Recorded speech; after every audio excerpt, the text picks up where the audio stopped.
In this video, we react to Paul's politics. Specifically, we take a look at his stance on electoralism and the specific activism that he calls for in his No Confidence Manifesto, which has been pinned to the top of his Twitter since 2021.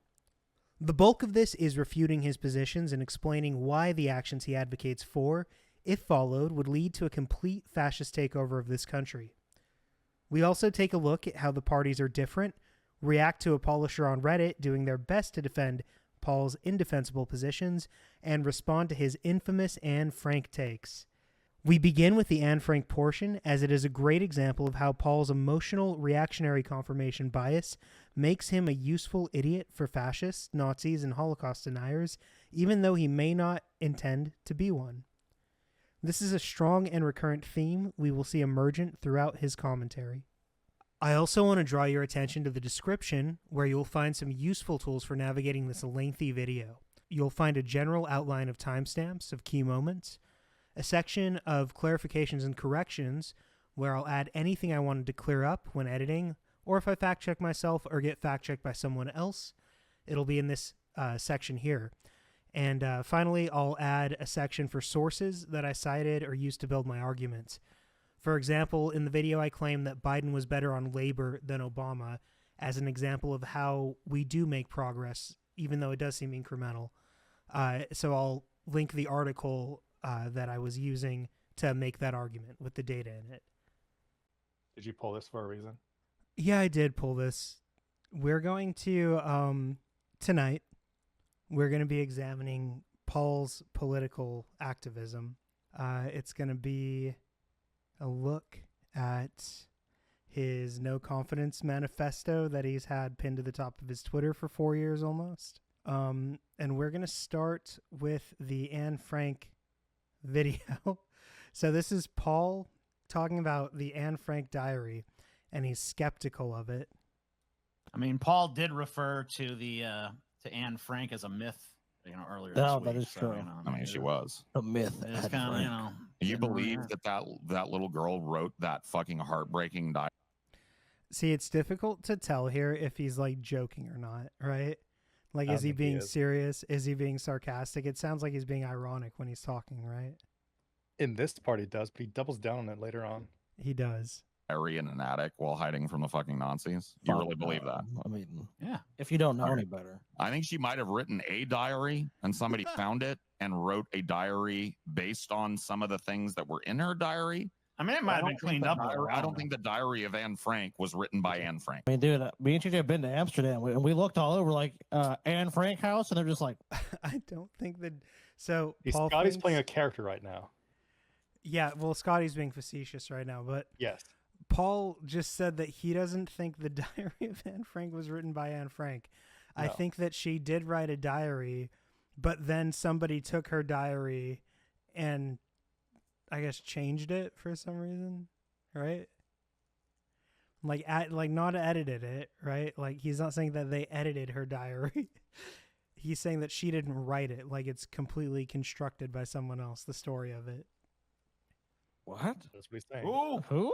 What? Who? I think at first we thought it was like an English issue, like maybe they don't understand what we're saying, but I mean, like, if you go there, I mean, dude, I'm just gonna be honest with you, I don't even know what the fuck you're talking about. What's sketchy about it? What is sketchy about it? Yeah, I don't know, man. So the reason it's sketchy is because nobody ever pretty much has ever been skeptical of Anne Frank's diary except for like Holocaust denial people. There's not there's no one who's like just openly skeptical about the Anne Frank diary who isn't like a Nazi, right? That's why it's so fucking weird. Like, that's why you're drawing all this criticism for it. Sketchy about it that somebody in war made a war propaganda piece. Is that sketchy? Oh, I'm sorry. Well, let me take it back then. Wartime, the truth is not the... What? When was the diary released? Like in 1947. After the war or before the war? After the war. The war had concluded. So this is propaganda. War propaganda. It's not war propaganda. The Nazis had been defeated by the time the diary was published. Or they defeated. Yeah, it was either 1946 or 47 when the diary came out, and 1945 was the year that we won World War II. I was referring to the current presidency. Yeah, well, I mean, they're resurgent, but at the time The they German were defeated. Nazis were defeated. Yeah. Yeah, or they moved to Brazil, but yeah. Whoa. First casualty. You know what I mean? Yeah. The victor doesn't write the history book. Ah, yes, the Jewish people, the victors of World War II.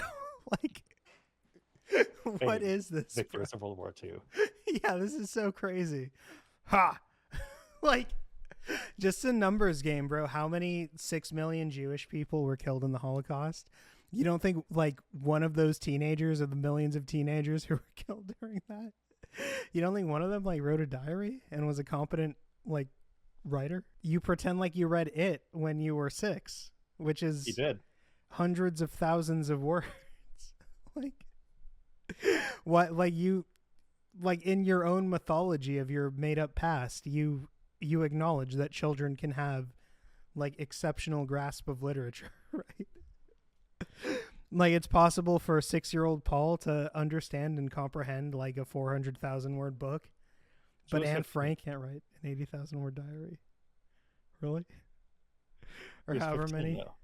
She was 13 when she wrote, like, the majority of it. Oh, when she wrote. I'm looking at her death date. Yeah, well, yeah. Like 13, 14, and then she died, like, I think the following year after she was taken to the camp. It's been quite a minute since I read this. Yeah, I read it in, like, 8th grade or something, Yeah. I think.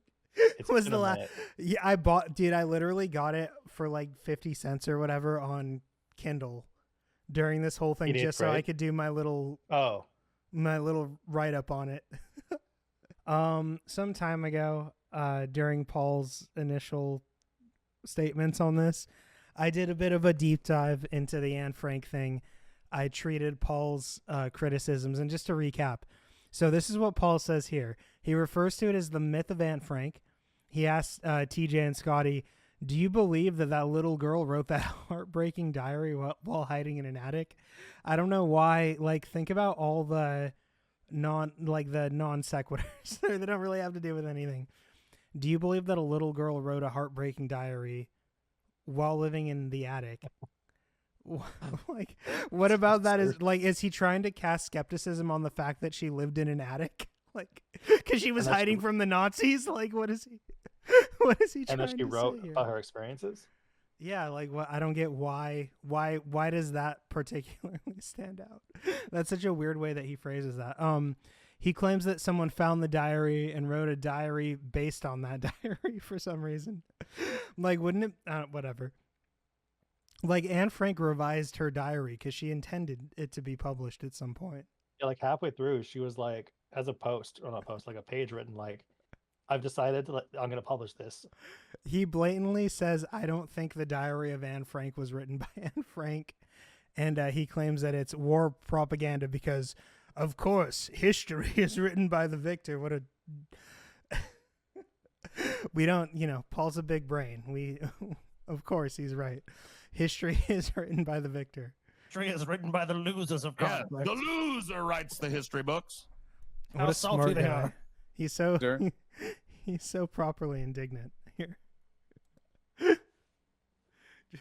Just the smugness that he says this with is so fucking loathsome. Doesn't write the history book. History The victor doesn't write the history books. What a great point, Paul. The history book. history is written by the losers of Yeah, conflict. the loser writes the history books. How salty they are. What do you Sure. think is going through TJ's brain right now as he's witnessing this? I'm just waiting for it to end. Does he even know what's being said? I wouldn't want to speculate on his mental state right now, but I'm pretty sure he's just like waiting for this to end, because usually, in my experience watching this show, if TJ were to like say anything contradict Paul, it becomes a segment that lasts like 15 minutes. I believe on the Where- following, that was when Paul went on Drunken Peasants. Ben gave him shit for this. It wasn't even TJ. Well, because Ben can, because he's not part of his show. Yeah, but I mean, well, whatever. But Most times TJ's pushed back on Paul on the Onion Nuggets show. Paul turns it back on him, and then we get like 15 minutes where he basically like asks him to apologize for his take, or goes on like a 15-minute like thing about like cheekbones so he was asked or the to. mark on his forehead, Yeah. if you'll remember. No, not really. You're talking about TJ's makeup? No, Oh. Paul The was viewers asked. will understand. Good. Paul was asked to clarify his statements, and he did in a Reddit post a little bit. He says that he thought the Anne Frank diary was illegitimate since he first read it in high school. He's reading all those philosophical treatises around that time, I'm sure also. So, he claims it was implausible that such a narrative was written by a teenage girl in hiding. What's the narrative? Like, it's literally like just the shit that a teenage girl would do, you'd expect a teenage girl to do if she was hiding in an attic. Says the writing style is too mature. Huh. He claims this belief was reinforced to him in the early 2000s when whole new chapters were discovered, and that these new chapters prove the original narrative was highly censored. The Dead Sea Scrolls of Anne Frank, yeah. So yeah, firstly, that's the diary's not a chapter book. It's written like a diary by dates. The whole new chapters he's referring to were the pages that were supposedly given to Otto Frank by his friend shortly before his death, or to his friend shortly before his death. The pages were added in 1998 and concern details about the marriage between Otto and his wife. Nothing in these pages contradicts or invalidates any other part of the book. And that's not, when he's talking about censorship, he's of course confusing two different things. The censorship refers to like Anne's writing about like her sexuality and menstruation and shit, right? So there have always been like two versions of the book, but they're different things. It just in his head, they're getting crossed, like they're the same event, but different editions have existed. It doesn't mean that there's a conspiracy to like make a pretend diary. In 2015, it was remastered. And also like technology has evolved, right? Throughout the years. New details about the diary emerged because like the information has been discovered from like whatever tools and imaging processes they use getting better. And there's no pro-war message in the diary either. It's not a pro-war, it's not pro-war propaganda because there's no pro-war message. No nation is painted as like the superior nation or anything. Like, Can you infer from the text that Nazis is bad? Yeah, I did infer that. True. But the war was over, as you pointed out, before the diary was published. And so it's like, what else could the diary be propaganda for? Like, what is Paul... So, obviously, it's not war propaganda, right? So, what is it propaganda for? What is Paul saying it's propaganda for? Is it like Zionist propaganda? Like, it's not making like an argument for the state of Israel to exist or anything. I don't know what he thinks it's propaganda for. The only people who have claimed it's propaganda are Holocaust denial people, and that's the only way it makes sense. There's no other thing it could be propaganda for other than if you didn't believe the Holocaust, you would say it's propaganda for the Holocaust, right? Dangerous territory he's stepping on. I'm just saying, like, what else is it propaganda for? It's not propaganda for a war. Nothing in it is war propaganda. The message of Nazis evil, like, that was already done. Like, that was already done and over with. There's no logic to it at all. There's no deeper thought behind what he's saying. There was a lawsuit, like, to determine its authenticity from a Nazi supporter, and the court ruled it was authentic in 1980. And also like those specific criticisms he makes, right? Yeah. Like the specific criticism of different editions proving that it's not legitimate. That's like a Holocaust denier talking point, right? It is. Like if you look into like criticisms of the validity of Anne Frank, you can see like it's always like some fucking neo-Nazi making the criticism. I would just invite people to like use Occam's razor on this, right? Like we have a historical record about how the diary went from the attic to the publisher.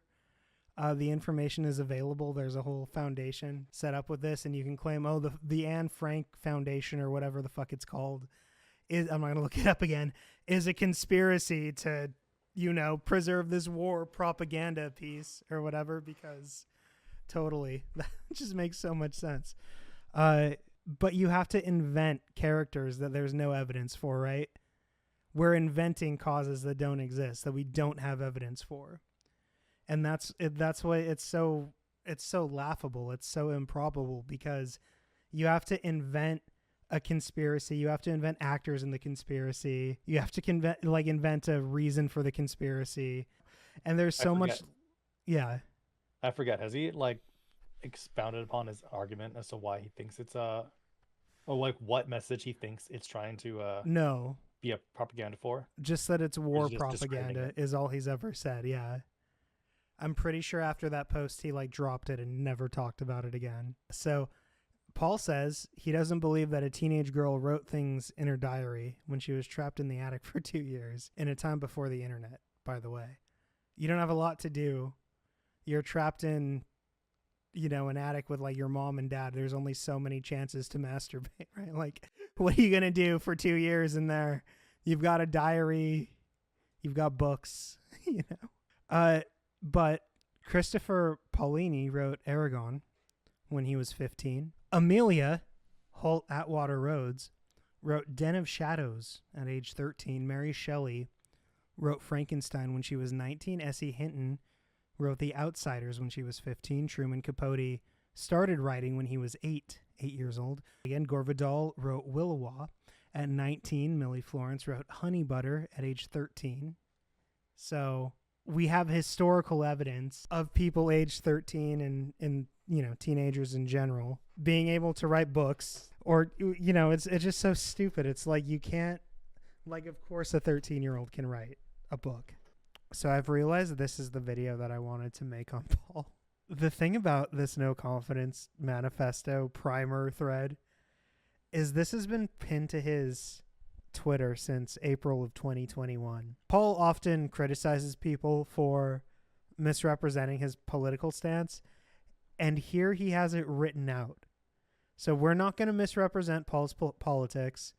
We're going to read his primer here, line by line, tweet by tweet, and respond to it. The DNC will not be reformed.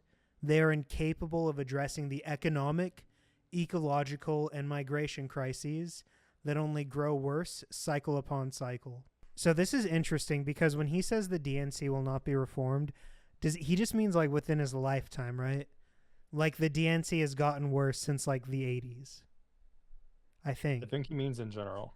Does he mean from like Andrew Jackson through like FDR through like Kennedy through LBJ through Jimmy Carter through Bill Clinton? Because the DNC's been reformed a bunch of times. Since the great where the parties flip. So I think he just means the DNC cannot be reformed, right? Will not be reformed from here on out. I think that's silly. The parties are always being reformed constantly. They're just usually being reformed in the worst direction. They're being reformed now. They're all going like more conservative angle. What do you think he means by reformed? Does he mean everyone in the DNC hierarchy is replaced, fired and replaced by people who aren't corporate sellouts? Is that what he means? The DNC can be reformed. The DNC is constantly changing. Biden was a much better president for labor, for example, than Obama was when you're talking about addressing the economic, ecological migration. So like, let's just look at the economic recovery from COVID, and you can look at how Biden did versus how every other first world nation that we would be comparable to did in the recovery. Yeah, it was a shitty time. It was a difficult recovery, but he was able to slow down inflation. He was able to create jobs. He was able to curb unemployment. He's done, he had a pretty successful, if you look at it by the criteria of every other country, he did a pretty good job recovering from COVID. They are capable of doing things sometimes pretty well. If you look at Obama guiding us out of the Great Recession even in 2008, obviously I have a lot of criticisms of that, but they did guide us out of a pretty fucked up economy. And that does seem to be like a pattern of Republicans fucking up the economy and then Democrats having to come in and balance everything, and then the cycle repeating itself again. He's talking to people who would normally support the DNC, right? His fan in this base, statement. Yeah. That's what, his fan base. He's not addressing this to all people, and this is going to become apparent as we continue with this thread. This is specifically asking people to break with the DNC. This isn't to Republicans. He could be making the same argument so far. The RNC will not be reformed, even though, of course, that has gone through changes too. From Lincoln to Reagan to Trump, right? Obviously. Neocons to MAGA.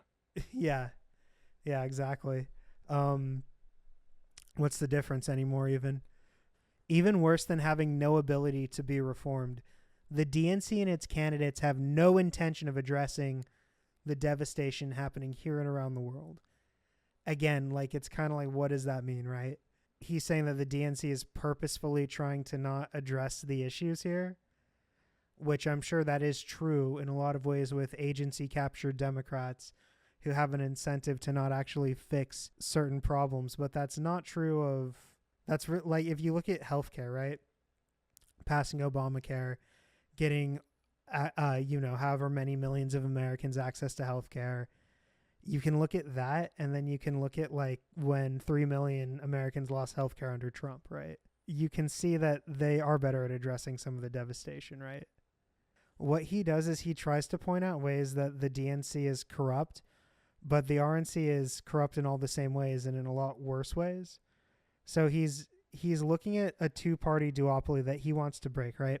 Because Paul's whole thing is that everyone should stop supporting the two main parties and support a third party. But he attacks the DNC. He appeals to Democrats, to leftists, which is going to weaken the DNC, but he doesn't make the same appeal to the RNC. He doesn't try to pick off Republicans or anything. He's only making the appeal to one side of the aisle because he feels like they're going to be the most politically sympathetic to his cause. But Paul's whole thing is that union solidarity is going to break through. You know, there are racist union people, there are homophobic union people, there are Christian union people, there are all kinds of like conservative union people. And if there's a strong union, then the conservatives and the liberals or whoever will unite together behind that working class movement, right? So why is this all against the DNC? Why is he trying to get people away from the DNC? Why isn't this? Because these specific criticisms he goes on to make, here he's kind of talking in vagaries, like they have no attention in addressing the devastation, quote unquote, here and around the world. But when he gets into specific things, like we're going to see in a second here, that's the reason I'm saying, like, it makes more sense to try to weaken the RNC and to strengthen the DNC, because the DNC is better specifically when it comes to what Paul points out here. Real, tangible leftist political momentum is funneled into the meat grinder of cyclical lesser of two evils voting for the imperialist, crony capitalist war profiteers that oppress the very same vulnerable people that the DNC pays lip service to. Yeah, but Christ. So real, tangible leftist political momentum is funneled into the meat grinder of cyclical lesser of two evils voting. It's frustrating because Paul is the person who will acknowledge that electoralism is not the way to do social change, and most social change happens in between elections. But he'll also be the same guy who says, like, the election's over, I'm not talking about politics for 4 years. So it's sort of like, so this is exactly the wrong type of takeaway from our political system, right? During the general election is when you do lesser of two evil voting.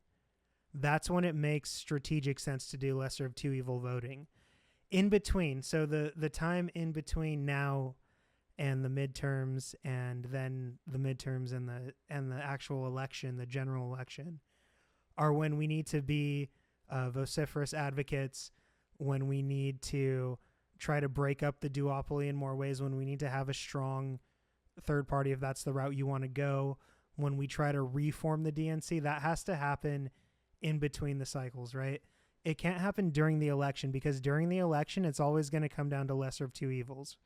Even if we do reform the DNC, like, let's say that in the future, right, everyone gets healthcare, we get some form of utopia, there's still going to be these two political parties. One of them is going to be worse than the other, and you're still going to have to make that choice. Like, there's never going to be a perfect party that is not the lesser evil, right? And also it's hypocritical because Paul, you could say we vote with our wallets, right? Paul doesn't want to live in a red state. He wants to live in a blue state. A concern for him when he's looking for a place to live is access to healthcare, right? He understands why the lesser evil is always the better choice. No one's ever going to be like, yeah, I want the greater evil. The imperialist, crony capitalist, war profiteers. Yeah, but you can look again, like these specific criticisms, like I don't like the parties because they're both imperialist. Well, one of them is a lot more imperialist than the other, right? One of them is talking about re-annexing the Panama Canal and going to war with Mexico and annexing Greenland and trying to threaten Canada into becoming the 51st state. Like, you know, one of them is much more imperialist than the other. And one of them is much more crony capitalist, right? One of them has an oligarch who's like their direct shadow president right now, who's going to like the UK to try to coup that government too, who, you know, who's appointing billionaires to their own government positions simply because they paid him, right? Who accepts $1 million bribes to give billionaires, the oligarchy, front row seats to his inauguration. And you can say, well, the DNC is also crony capitalists, but they're just not out in the open with it. That's true to varying degrees. Sometimes they are and sometimes they aren't. You know, they're cartoonishly corrupt DNC members, like was that dude Bob Menendez, right, who got caught with the gold bars from Egypt or whatever in his wall. And it exists on both sides, but one of them systemically is much more crony capitalist. And you can look at that in the way that they handle regulations and trying to destroy the federal regulatory state. You can look at the dozens of executive orders that Trump on day one repealed that are all meant to regulate different agencies, to regulate different corporations. You can look at the different regulations that are done away with under Republicans versus Democrats.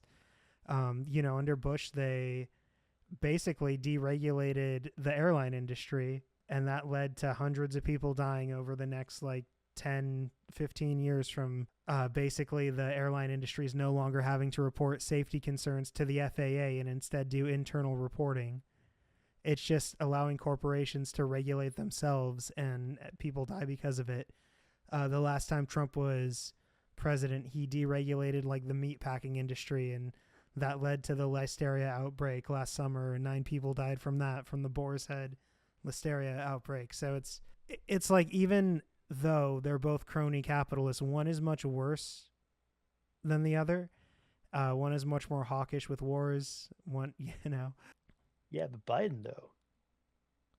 Yeah, I mean, and Biden's a piece of shit for sure. Fuck Biden, but it's not the same. It really isn't. Under DNC rule, people of color suffer. LGBTQIA people suffer. This is where I kind of start to get pissed off a little bit. Is that true? What just happened What? with the executive orders?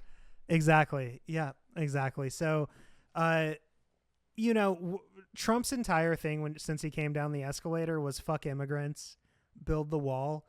Trump is trying to get rid of birthright citizenship. Birthright citizenship has been the law of the land since like the 1860s. Trump in one day is trying to take us back to pre-Civil War era America.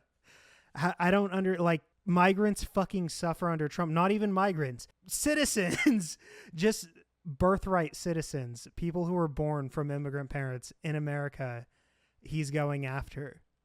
It's insane xenophobia, insane bigotry. It exists on such a larger scale. The war against DEI, and maybe DEI isn't, obviously that's not the appropriate answer for fixing racial inequity in the country. But the war on DEI, the assumption that anyone who's hired as part of a DEI program is unqualified, that's racist. That's a racist thing to think, because of course it's possible for someone to be hired as part of a DEI program and to still be qualified. We shouldn't automatically be skeptical of someone's qualifications because they were part of a program like that. It's not like every random person of color gets, you know, chosen for a DEI program, but it becomes a scapegoat for Republicans, right? That's how they view it. It's much better to be gay in California than to be gay in like Mississippi, right? I assume so. Yeah, before gay marriage became the law of the land, the blue states had gay marriage, had equal marriage and equal rights for gays, gay adoption, civil rights for gays that marriage people would have. Republican states, even after marriage equality became the law of the land, still they had assholes like that one cunt, what's her name? Kim something, who would deny same-sex marriage licenses for the county clerk. Oh, Do you know who I'm talking about? Kim Davis. Kim Davis, bro. Thank you. I'm just saying, like, it's ridiculous to pretend like Trump banned trans people from serving in the military. Biden reinstated that. And Trump now just rescinded that executive order since being reelected again. Paul is glib when he talks about this. He says, like, they're not going to round up trans people and put them into camps. When people talk about, like, oh, Trump's going to bring about a trans genocide, I'm sure that it's not that far of a possibility to think, like, trans people or gay people or certain minorities or immigrants or whoever will be rounded up into camps. That's not surprising. That's happened multiple times in American history, but that's not what people mean when they talk about a trans genocide. They mean that transgender people are going to be forced to live as the gender they were assigned as birth. It means that transgender people are going to be denied healthcare and the medications they need to transition. That is effectively a genocide. That is the erasure of a group of people. It's not technically a genocide because you're not purging them from the gene pool or whatever, but it is a genocide in that you're taking a group of people and you're trying to destroy their existence and wipe their existence out of living memory. In whole or in part, you would say. I would say much more closer to whole than part is the Republican plan for transgender people. I think I was alluding to the definition of genocide. I know. Okay. I got you. Okay. I know. Yeah, I know what you're alluding to. I understand. Trans rights are human rights, right? Like, regardless of how you feel about gender and transgenderism and whether or not you feel you should have to respect someone's gender identity just because they want that to be there, whatever you think about it, that doesn't matter, because the bottom line is that people have a right to control their bodies and to do what they want with their bodies. That's one of the most foundational liberal principles of being a human in a democracy. You're not free unless you control your body. If the ability to transition exists, to change your gender, and you have authoritarians using state violence, right, to keep you from doing that, that's fucking fascist. Absolutely. And Republicans do that. Democrats don't do that.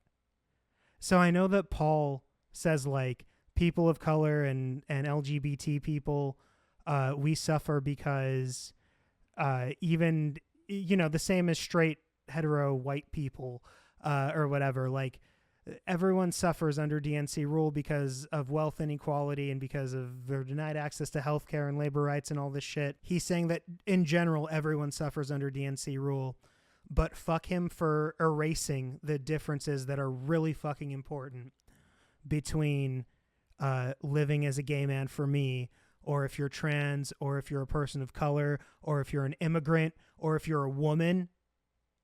There are fucking differences that matter. It matters that women lost the federal right to an abortion the last time Trump was president. That's really fucking important. And Paul diminishes social rights, liberal rights, social issues as not being as important as economic issues, but they actually are. Your right to marry who you want, to sleep with who you want, to smoke weed if you want, to say what you want, to protest, those rights are so fundamental, so important. It's so important that you have that control over your body and your behavior. Economics, your existence, those are just very material, primal, primitive things, right? Like the economics are important because it's important that you're fed and you're sheltered and you're taken care of materialistically in those ways, because you can't enjoy your liberal rights unless those fundamental needs are met. But those fundamental needs are not the whole of what we should aspire to provide for people. What we're really trying to provide for people, the liberal project of government, is that we want to maximize their individual rights. We want individual people to be free and treated with equity under the law and have access to things. You can't be a free person if you don't have health care as a baseline right. But I'm off on a tangent, but Paul's a fucking idiot for pretending like it doesn't matter that you're gay in California versus you're gay in Mississippi. It doesn't matter that trans people lost right to health care. It doesn't matter that women lost a federal right to an abortion to control their own bodies. That doesn't matter to Paul because, there's so much wealth inequality. Like, stupid. One quick thing for clarification. I don't want to interrupt because you're going on a whole roll there. Yeah. But Roe was overturned under Biden, not Trump. No. Roe was What do you mean no. Biden did not appoint the judges. Trump appointed the judges. So Well, yeah, but it was overturned in 2022. under but that Biden. doesn't have it. So it doesn't have anything to do with Biden. It was overturned under Trump because Trump appointed the judges. So those judges were appointed under Trump. That's why I said under Trump. I don't remember. I'm just preempting somebody in the comments. Well, fuck them. They know what I mean. Do they? The point is when under Trump, those judges overturned Roe v. Wade. The judges that were appointed under Trump. Biden didn't appoint the judges. They weren't appointed under Biden. They were appointed under Trump. Is the No, point. Democrats can't choose judges. It's illegal. Yeah, apparently. Ridiculous. What a fucking dystopia. Migrants and the poor suffer not just here in the U.S., but all over the world as we export misery and exploitation to the global south in the name of our endlessly hungry economy. Paul really cares about the global south. Donald does. Trump today or yesterday, whenever this is recorded,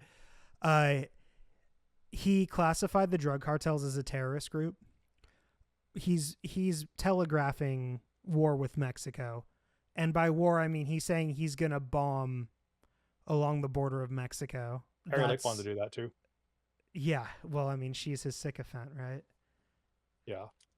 That's something he's been talking about forever, but now there's no safeguards. It seems like it's actually going to happen. Mexico's part of the global south.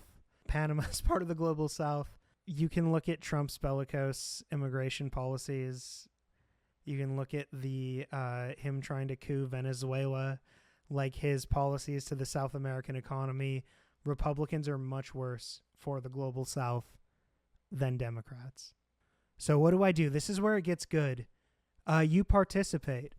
I will start the process today of registering to vote, and I will vote in every election that I can from here on out. So 3 elections have passed since this. This was in April of 2021. So there was the 2022 midterm election, right? There was the 2024 primary election, and there was the 2024 general election, at least. Paul has had at least 3 opportunities to do this. So he should have voted in the last 3 elections because this is his primer, his manifesto. This is his activism here. So what do? This is his political activism. This is how Paul participates. Paul participated in the last 3 elections because he voted in them, because he said he would right here. He says, and I will vote in every election in big, bold Christian letters. That's what he fucking said. So if he didn't vote in every election, he's a fucking liar. I will not support a DNC candidate. I will write in #NoConfidence for every politician I can. I invite you to join me. So Paul has, in order to not be a fucking hypocrite, Paul has done this already 3 times. He's written no confidence, not just on the presidential ballot, but for every city council member he doesn't like. Every politician he can. Yeah, every politician he can. For the Senate, for the House, for his state Senate, for his state representative. Everyone he can vote for. He's written no confidence in, right? And I will not support. Why is this specific to DNC? Why not? I will not support any of the major party candidates. Why DNC? Why wouldn't he put, I won't support? Because hold on.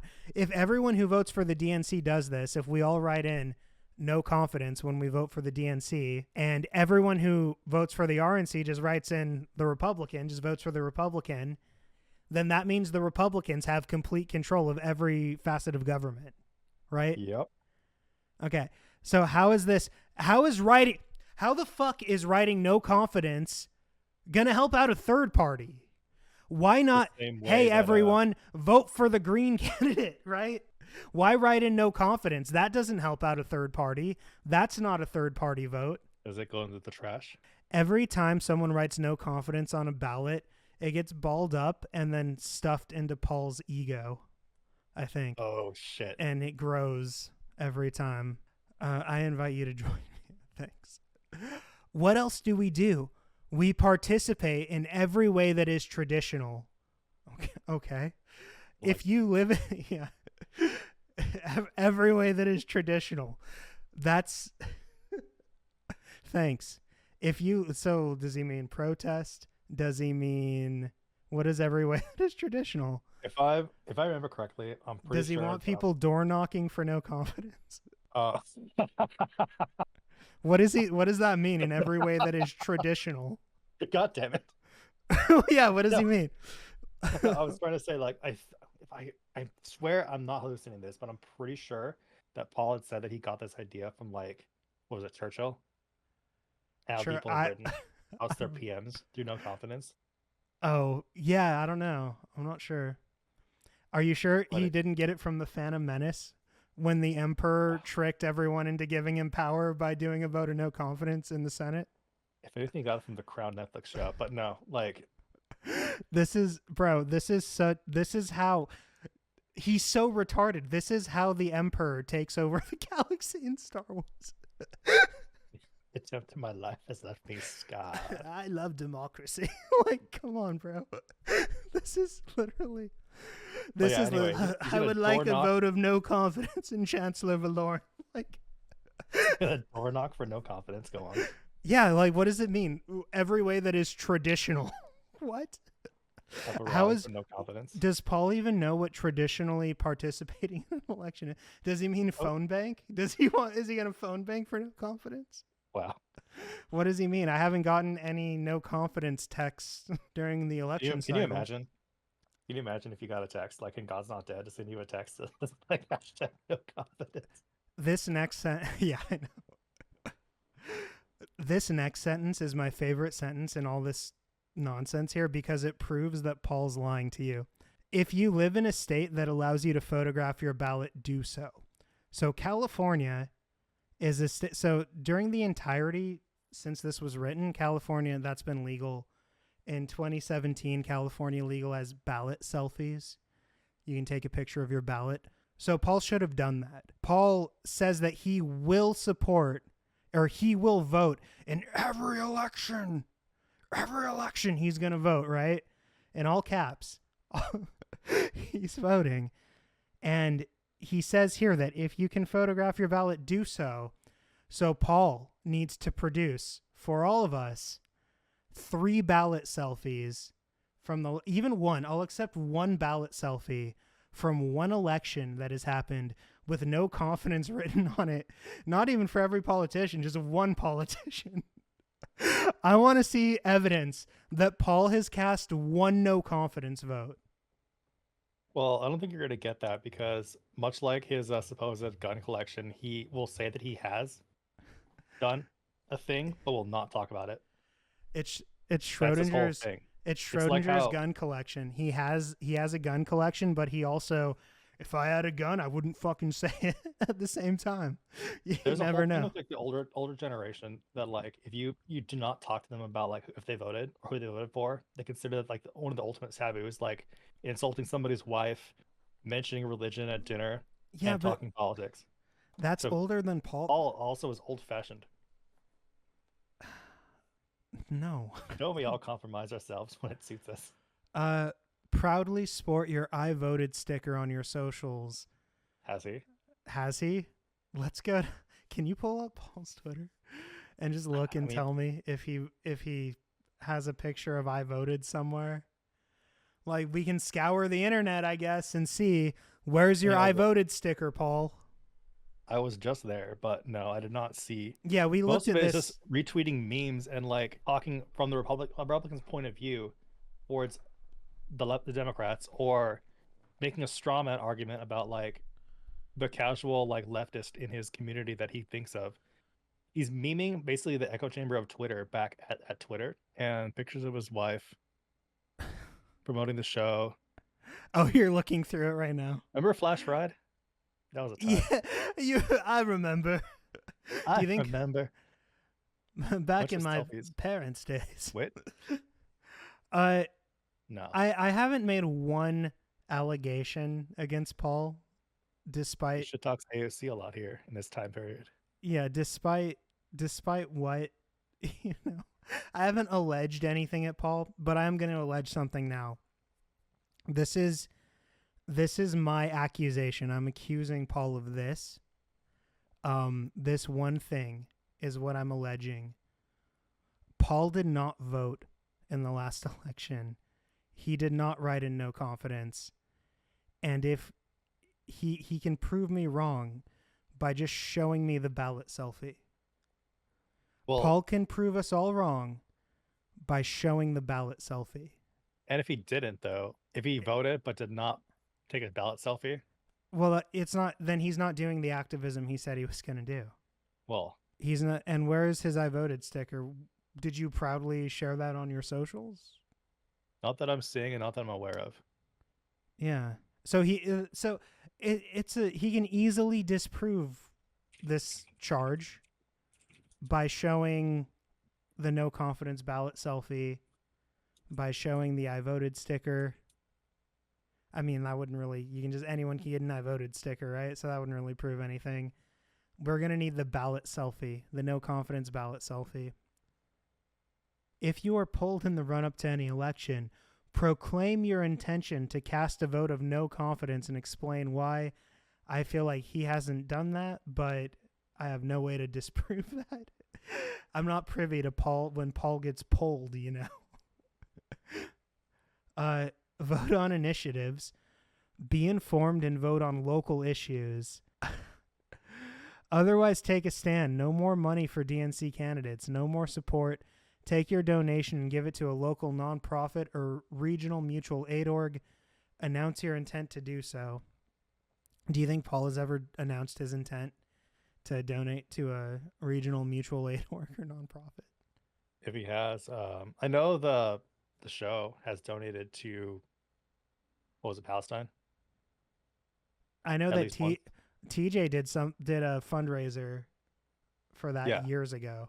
Not DFF. That was like pre-DFF. Whatever, like representing Pessimist Productions, TJ. No, it was like way before Pessimist Productions existed. It was during his fight with Anita Sarkeesian. That was a long time ago.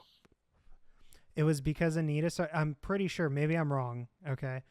But I'm pretty sure it was because Anita Sarkeesian No, that was raised... that was for, like the It was for women in the Middle East. yeah. Yeah. I was talking about like their recent donation drive for Palestine. Did they? I didn't know they did a recent donation drive for Palestine. I want to say they did. If they did a recent I know donation, Hassan did, but yeah. I think they Well, did. I Like, donated a week to afterwards. like the UNRWA one that like all the streamers did. I'm pretty sure DFF wasn't a part of that, but maybe I'm wrong. No, I- not the same one. No. Yeah, I know there was a giant UNRWA drive last year. Okay, if they actually did do a fundraiser like that, then props to them. Okay, I rescind at least that part of it. Good, Paul, good for you. You did a good thing. If you did it. If not, then whatever. I feel like you probably didn't donate much to DNC candidates anyways, but okay. Well, it wasn't to a candidate. It was more to like a.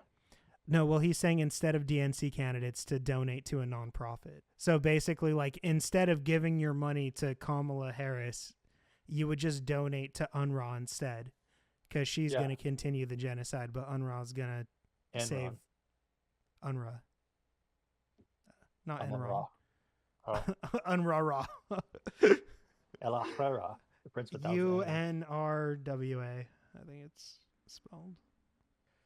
If you live in one of the majority of U.S. states that does not allow write-ins, do it anyway. Write no confidence in large, bold letters on your ballot. So there's no excuse for Paul to not have done this, right? I don't know. I think California allows write-ins, but I'm not entirely sure. But it doesn't matter, because here he's saying it doesn't matter. Also, I feel like this should have come like around slide 7 instead of slide 9 when you were still talking about writing on your ballot, but whatever. Vote for your local initiatives and non-DNC affiliate candidates as normal. What? So, hold on. So only write no confidence explicitly here. This is why everyone says he wants Republicans to win. And I don't know if this is intentional or it's because he's just retarded, but vote for local initiatives and non-DNC affiliated candidates is normal. So vote for people who aren't Democrats is normal. So for every Democrat, write no confidence or just vote for a Republican. Why is this just against the DNC? Why is he only attacking the DNC here? And why is I don't live up to a standard. Yeah, but this sentence here, vote for non-DNC affiliated candidates is normal. Do your civic duty and be loud and unapologetic about it. Go fuck yourself. Fucking just a loud idiot. Like, with no shame. You went from being an American ashamed to being a shameless American, bro. Let me know what you think below. I think you're a cunt. I think that this is why the fascists took over.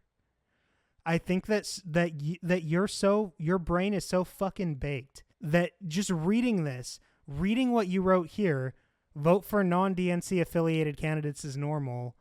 When people say Paul is only against the DNC, he's not against the Republicans, this is why they say it, because you fucking explicitly wrote it. This whole thing, it's worded anytime the DNC comes out, vote no confidence, vote no confidence, vote no confidence, or just vote for candidates who aren't DNC affiliated, right?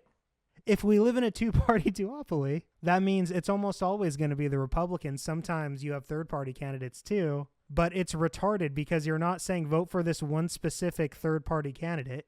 You're not even saying everyone, fuck the Democrats, let's all go green. You're saying just any non-affiliated candidate. So it's not even a concentrated thing, right? Like, it's not like everyone, let's concentrate behind the Greens. It's like some people are going to go green, some people go libertarian, some people go Republican. Like, this is so treacherous to progress, to the things that Paul pretends to care about. We can talk about how the executive orders, and we'll go through all the executive orders that Trump rescinded, but we can talk about just the way that like blue states treat their workers versus red states, how blue states have like mandated AC and water breaks, and red states have taken away water breaks and are trying to bring back fucking child labor because they're oligarch fascists, right? There's a million things you can look at. You can look at the gains that we make under Democrats, which aren't good enough for Paul, and they're not good enough for me either, but they're better than moving in the opposite direction. Right. You can look at something like gay marriage and see how being gay was illegal decades before that, and it's a slow progression over time. It doesn't seem like a lot, but then all of a sudden it happens really fast, and you have equality, and then you all of a sudden state by state is legalizing it, and then it's federally legal, and then you have equal rights to adoption and everything. Like, these are battles that happen over generations, and they do lead to a better world, and we are able to make positive change. Look at vaccines, dude. Look at the scientific progress of vaccines. Even it's not like the first vaccine didn't have any side effects, or the first vaccine didn't cure the disease perfectly it was supposed to. We didn't go from injecting people with whatever they used to inject people with to the fucking polio vaccine. There were centuries of trial and error and fucking shit up. And then finally we defeated our enemy. It's little incremental changes that stack up over time and make big changes. But, and sometimes we're able to make these big leaping changes. Sometimes the New Deal happens. Sometimes the Civil Rights Act happens. So you don't know. You don't know that we're never going to be able to make these changes. And even so let's forget history and let's pretend like we're all Paul and we just ignore whatever history contradicts our ego. Let's pretend that the DNC has never made any positive change ever, that no change has been accomplished through electoralism and through voting for DNC candidates. Even if it was just nothing, but the DNC was just the strongest opposition to the Republicans, they would still be the best chance for change.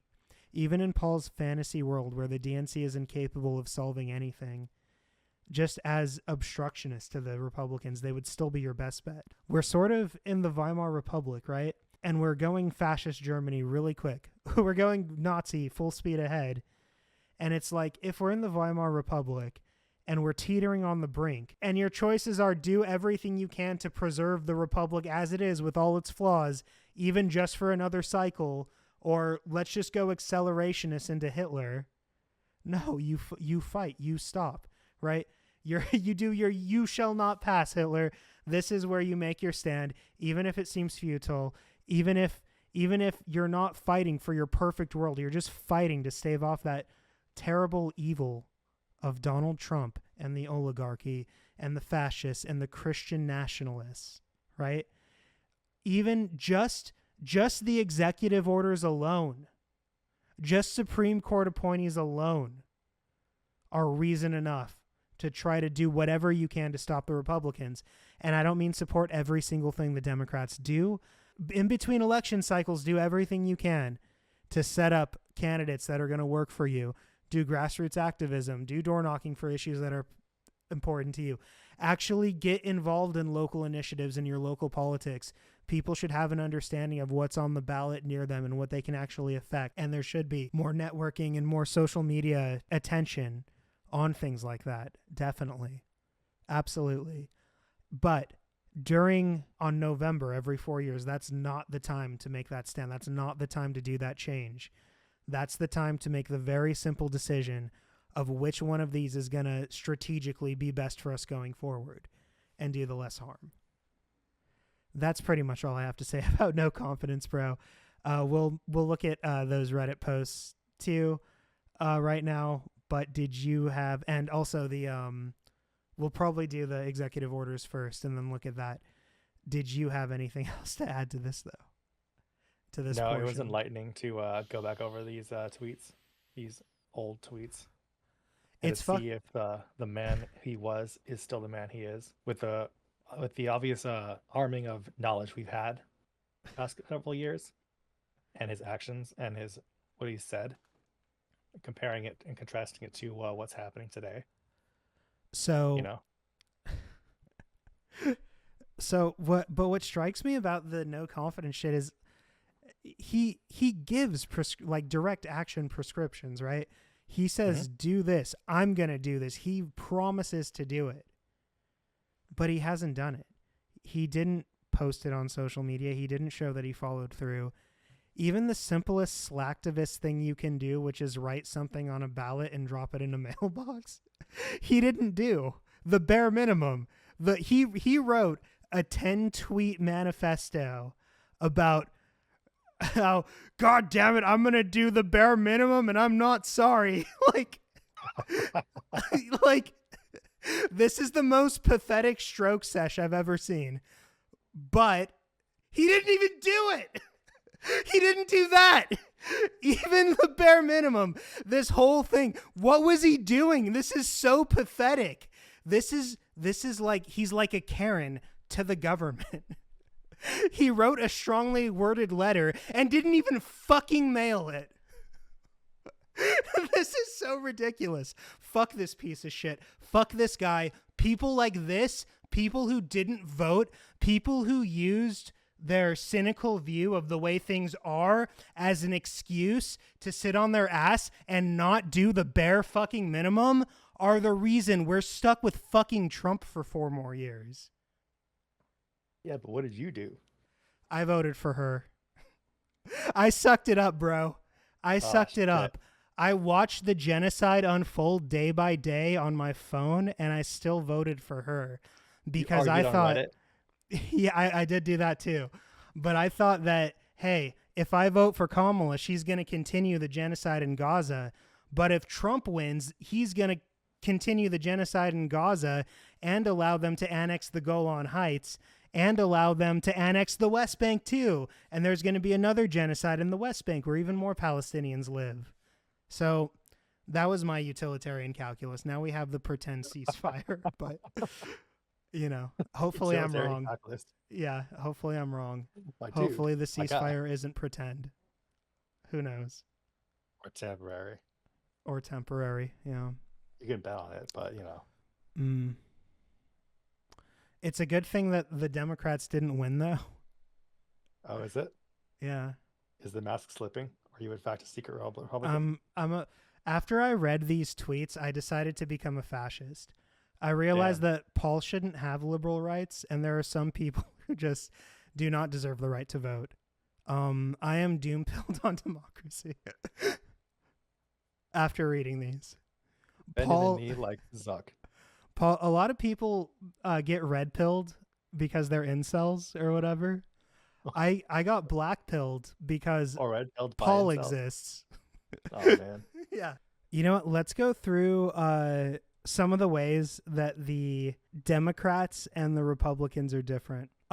This is very basic. You know, Paul makes a lot of arguments as to how the Democrats and the Republicans are the same. They're not different enough to warrant voting for the Democrats. The Democrats aren't a lesser enough evil to warrant voting.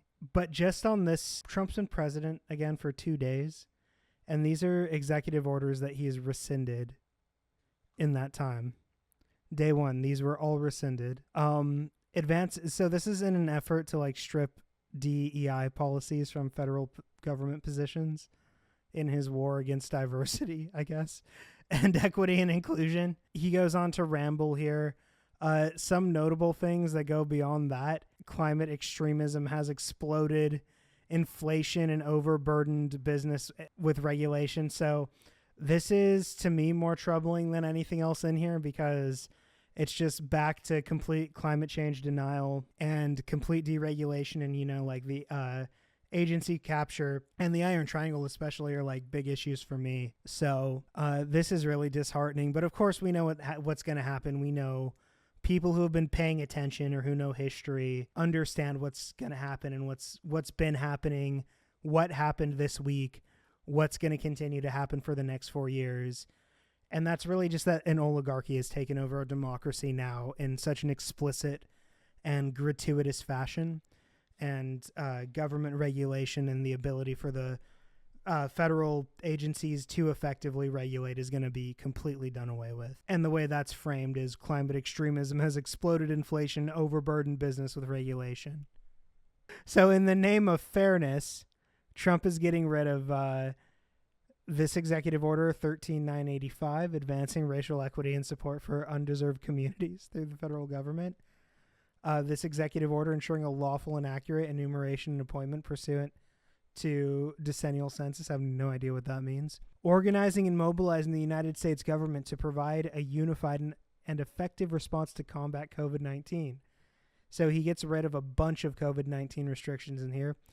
Preventing and combating discrimination on the basis of gender identity or sexual orientation. There go federal protections for workers who are gay, lesbian, trans, right? That's already, we're losing rights. Day one, we're losing federal protections. Great, but there's no difference between the parties, guys. It's not a big enough, it's not important enough. That alone is not important enough to warrant, you know, the slightest effort of checking a box and dropping it in a mail slot. Executive Order 13989, ethics commitments by executive branch personnel. We don't need ethics standards for federal executive branch personnel. Oh, of course not. Revocation of certain executive blah blah blah. Revision of civil immigration enforcement. Ensuring an equitable pandemic response and recovery. More COVID-19. Establishing the COVID-19 Pandemic Testing Board and ensuring a sustainable public health workforce for COVID-19 and other biological threats. Why would we need that? Oh, it's over. Improving and expanding access to care and treatments for COVID-19. Protecting worker health and safety. Supporting the reopening and continuing operations of school and early childhood education providers. Economic relief related to the COVID-19 pandemic. Enabling all qualified Americans to serve their country in uniform. I wonder if that means trans people are allowed to be in the military. Is that what that is? Is that what he's rescinding? Is that, well, no, so this is the Biden. Oh, yeah, never mind. Yeah, so he's rescinding this. So Yeah. no longer. So not all qualified Americans can serve the country in uniform. Oh, I see what you're saying now. Yeah. These are all things that are being done away with. These were things that Biden did when he first took office in January of 2021 that are now being done away with. reforming our incarceration system to eliminate the use of privately operated criminal detention facilities. So moving towards getting rid of private prisons, you'd think that would be an important thing to do in a first world country, but nope. No, we want slave labor. We want prisons to be for profit. Madness. Complete fucking madness. Naked corruption. Tackling the climate crisis. Fuck that. Strengthening Medicaid and the Affordable Care Act. These are the differences between the two, right? We're not being asked how are these two things the same. You're failing the test. You're answering the wrong question. The question is, how are they different? Certification of rescission of Cuba's designation as a state sponsor of terrorism. So Biden, Biden a week ago, I didn't even know this. Neither did I. Did they demarcate Cuba to no longer be a state sponsor of terrorism? That's what that implies. Okay. So, and Trump's just like, nope, terrorists. Like, doesn't he like countries like that? No, they're communists. Republicans hate Cuba. Like Cubans who flee Cuba in the 80s and got, or the 70s or whatever, and got here are like a huge Republican. Like that's one of the main reasons Florida swung red was because of Cuban immigrants. Like shipped a bunch of people to Cuba to get free healthcare. In that one documentary. Michael Moore in Sicko. Michael Brooks. Hell no. Oh, Michael Brooks, bro. No.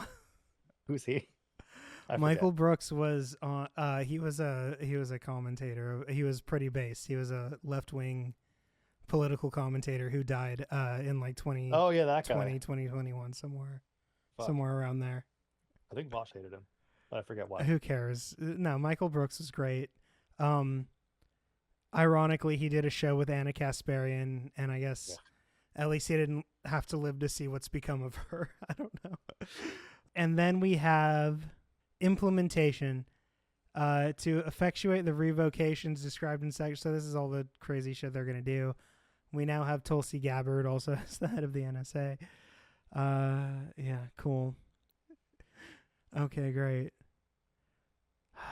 Back to the Trump years, buddy.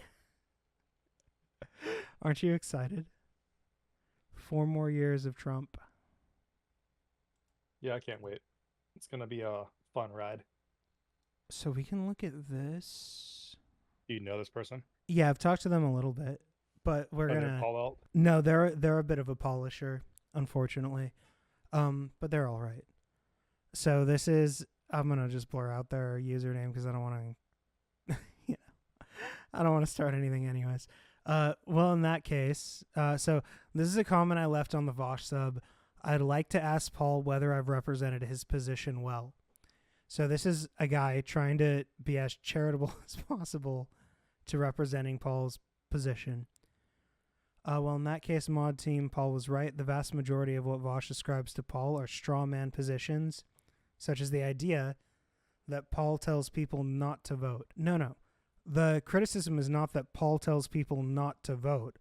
Paul tells people not to vote for Democrats. He tells people to vote, just not to vote for Democrats. So I don't know if that's Vosh's like summarizing there or whatever, but his stance in his pinned tweet that's still pinned to the top of his Twitter to this day, years later, tells people specifically and explicitly to never vote for a DNC affiliated candidate. Instead, to write no confidence on every candidate. So he does tell people to vote for a made up candidate who doesn't exist. And who's he telling that to? To everyone, really, but to accelerationist leftists who are disillusioned with the Democratic Party, really, is his target audience and who he's talking to. He didn't write a primer on his Twitter thread saying, you never vote for an RNC affiliated candidate, specifically DNC. So I'm not saying that Paul is supporting the Republicans, but his message is not to Republicans. It's to liberals and leftists, telling them to abandon the DNC. It's like if one side abandons the DNC, that means complete Republican rule. So he is advocating for Republicans to win elections, just in a retarded way, to sort of he's not directly doing it. He's, instead of advocating you vote for a Democrat, he's adding you right in the name of a candidate who doesn't exist in every possible position is what he's advocating for instead of the DNC candidate. That's like verbatim. That's in his words what he's advocating for. So, right. He does tell people to vote for someone that doesn't exist. True.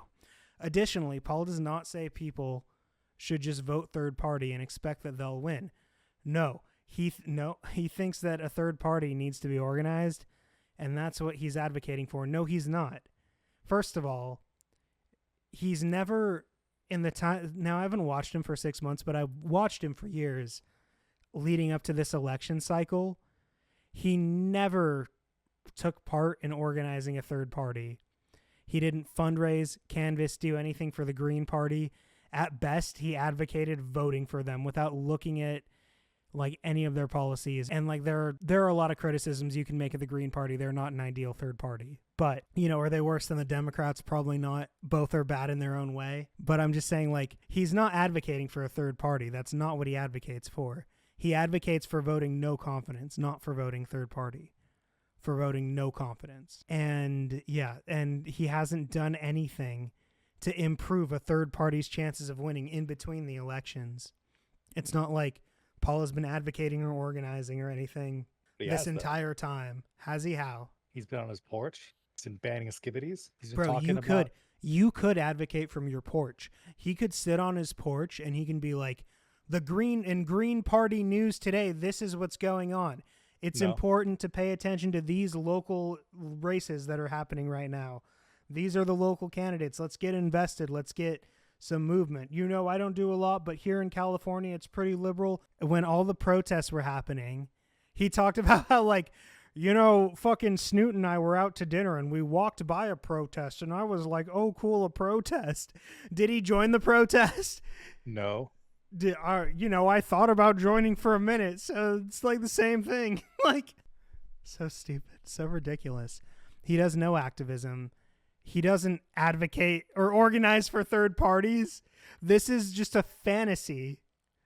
He thinks that if big content creators like Vosh got on board with that, then there might be a chance that third parties could get in power, or at the very least pressure the Democrats by threatening to withhold votes of all party members unless certain conditions are met. Right, that's what he wants. Not for voting for third parties, but threatening to vote no confidence so withholding votes from all Democrats is what he advocates for. So he doesn't advocate for not voting. He advocates explicitly, again, for not voting for the DNC. Paul predicted Biden's bad debate performance. Holy shit, Paul is a psychic. Dude. Man. Anyone who watched Joe Biden knew he was going to bomb that debate. Everybody knew that was going to go bad. And everybody in the world who wasn't some fucking corporate shill was saying Biden should drop out. Yeah, even George Clooney was telling them to drop out. Yeah, George. He's a big donor. Yeah, everyone wanted it but before Clooney, I mean, like leading up to it, everyone wanted someone other than Biden. It's not that Biden shouldn't drop out. That wasn't the contention. It's that, oh fuck, Biden isn't dropping out. I hope he beats Trump. That's what everyone was thinking at that point. This is really fucking stupid and selfish and pathetic. I hope it works though. Like nobody thought Biden is going to mop the floor with Trump. Nobody. Paul predicted Biden's bad debate performance and that he would not be able to win a second term. Wow, he had a 50% chance of being right or wrong, and he was right. Holy shit. Nostradamus, bro. He was saying months ago that Biden needed to be replaced. Then, so there would be time to build a momentum behind a candidate that could act. No shit, bro. Man. Everyone was saying that. That wasn't Paul saying that. And also, Paul wouldn't have supported that anyways. No. Well, maybe he would have, because for some reason he liked Gavin Newsom, even though he's like the epitome of a corporate Democrat. Whatever. So stupid.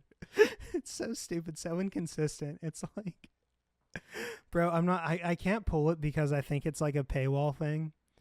But I guess we could if we comment over it. There's a video, I think it's the election night video, where Paul is saying, like, Gavin Newsom, if only he had run, he would have won. Gavin Newsom solved homelessness in California, bro. This is what Paul said. Paul said that Gavin Newsom got rid of all homeless people in San Francisco and LA. Not to get too into it, but I live like right near LA. There are still homeless people fucking everywhere. Homelessness got like record bad last year. It was one of the worst years for homelessness. It went up like 18% nationally, including here in California by a massive number. Paul's an idiot. He doesn't live in reality. He has no standards for like what factually is going on. And yeah, good job. Like Paul said the most obvious thing that everybody was saying. He's really smart, guys. None of this should be contentious, but Vosh calls him a fascist for saying so. I don't know what Vosh has called him. I don't think Paul's a fascist. I think Paul's a useful idiot for fascism. That's what I think. I don't think Paul is intentionally trying to make fascism happen. No. But I think that fascism happens de facto if everyone follows what Paul says should happen. If all these content creators abandon the Democrats or whatever, right?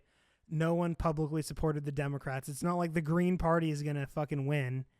It's that, okay, now we've split the Democratic vote even more and the Republicans are going to win. There has to be something that happens in between election cycles that never happens. So it's also his like position on like voting. If he's going to vote for somebody, it's got to be an all or nothing thing. It has to align with all of his little pet projects or pet issues. And if they don't like support, like say they're the best model president ever for the winning against fascism, they're the best. If they're like side with Israel, he's not going to vote on them. For example, Gavin Newsom is a Zionist. Gavin, and okay, I guess I should say I'm a Zionist. If by Zionist you mean does the state of Israel have a right to exist? Of course. I believe that the legitimacy of any state comes from the people that live under it. If the people consent, the people who live in Israel, I'm talking about Israel proper, not the illegal settlements in the West Bank. If the people who live in Israel proper want to live in Israel, then Israel has a right to exist. That being said, the Netanyahu government does not have a right to exist. Germany has a right to exist. Nazi Germany doesn't have a right to exist, I guess. So I think that the government currently in power in Israel needs to be held to account for their war crimes. That doesn't mean that every Israeli has to leave the area or whatever. That doesn't mean that Israel doesn't have a right to defend itself. That means that the current war criminals who have taken over that nation need to be deposed. That's what that means. If by Zionists, does Israel have a right to annex Gaza and the West Bank? Then absolutely not. If by Zionists, does Israel have a right to basically pseudo-colonially keep Gaza and the West Bank living under apartheid conditions? Then absolutely not. Does Israel have a right to illegally annex the Golan Heights from Syria? Absolutely not. There's a lot of fucked up criminal shit that the people in power in Israel are doing. There is a lot of public support for those certain things, and that, of course, is bad. But in the same way, let's say that cultural homophobia in Palestine, right, in Gaza, doesn't mean that I support every Gazan being killed or Gaza not existing. Just because, culturally, the war crimes going on are popular in Israel, that doesn't mean that every Israeli should be killed. That doesn't mean that Israelis are inherently evil. That means that there's a cultural issue that needs to be addressed. Not with the people, and not with all Jews, and not with the Jewish religion, but with the statism in the state of Israel. So that's what I'll say about Zionism. This video isn't about IP. Maybe at some point I'll make an in-depth video of why I think that there was a genocide committed in Gaza. I'm extremely skeptical. I think I've already talked about that, about this ceasefire deal being a lasting peace and little more than just like a facade, honestly. But we'll see. Hopefully I'm proven wrong about that. Whatever. I don't think this got sidetracked, but that's what I'll say about Israel and Zionism. What I mean is Gavin Newsom supports, as far as I know, the Israeli government to just do whatever they want without any repercussions, without any red line. Okay, yeah, and if by Zionism do you mean I support funding, sending money and sending weapons to the state of Israel as it currently is carrying out this military operation, then no, I don't. And Gavin Newsom does, and that's what I mean by he's a Zionist. Who determines if people are terrorists or not? Like the intelligence communities, like the FBI and shit. I know, like the CIA? president can. Yeah, I think like they all get. There was some organization that well, like like because determined that they all Hamas have was a different. terrorist. They all have different like. Yeah, I think the FBI classifies terrorists. But it's like all Palestine was equated to Hamas and terrorists. Like, you're not going to find a leader who like are the leaders to talk about Palestine in a good light. Yeah, Or I they're mean, always siding with Israel. across the world there is support for Palestine. Well, yeah, but I mean in America. In America, no. I mean, like Bernie has stepped Besides up. Bernie. I know like Rashida Tlaib has been, a very powerful voice on this issue. She is Palestinian. She's, I think, the only Palestinian American in Congress. I'm going to fact check myself on that. Who you would expect, like the Squad, for all their flaws, they're, of course, they're mostly on the right side of this Oh, issue. it's the Squad. I don't care what Paul. Yeah. I can't believe AOC fucking sold out and ran for Congress. She should sit on her porch and vote no confidence. That's real activism. So you're going on. she is the first Palestinian American woman to serve in Congress. I don't know if she's the only one, but Wait until Trump probably. gets her out for TEI. Yeah, fortunately, I don't think people aren't voted. There's no DEI policy in the voting thing. So none of this should be contentious, but Vosh calls him a fascist for saying so. Again, I don't know if that's why Vosh calls him a fascist. I don't know.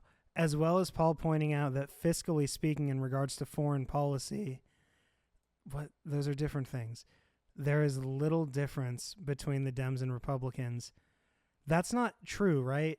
On certain foreign policy, like Israel or Saudi Arabia, there's little difference. But even on Ukraine, there's a big difference, right? Like on Ukraine, like Trump is posturing like he's going to abandon them to Russia, and Biden was a strong supporter of them. That's a big difference.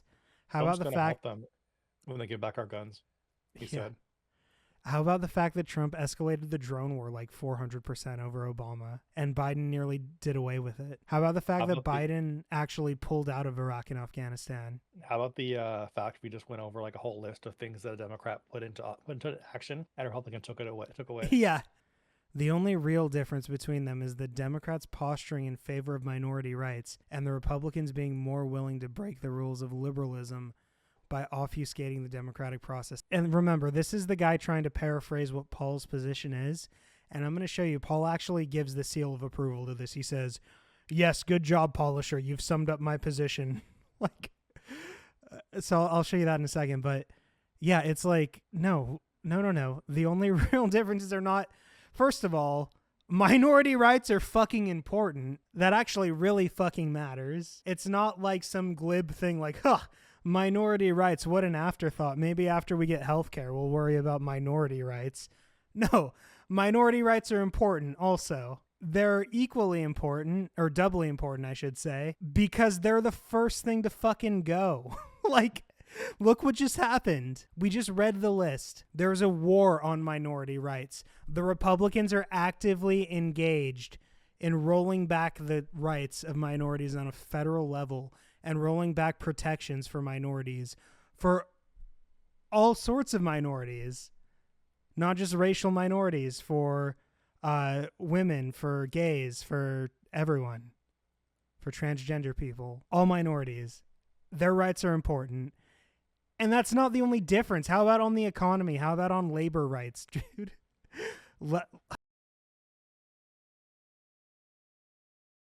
How about on labor? How about the difference between Biden and Trump on labor? How about Lena Khan at the FTC?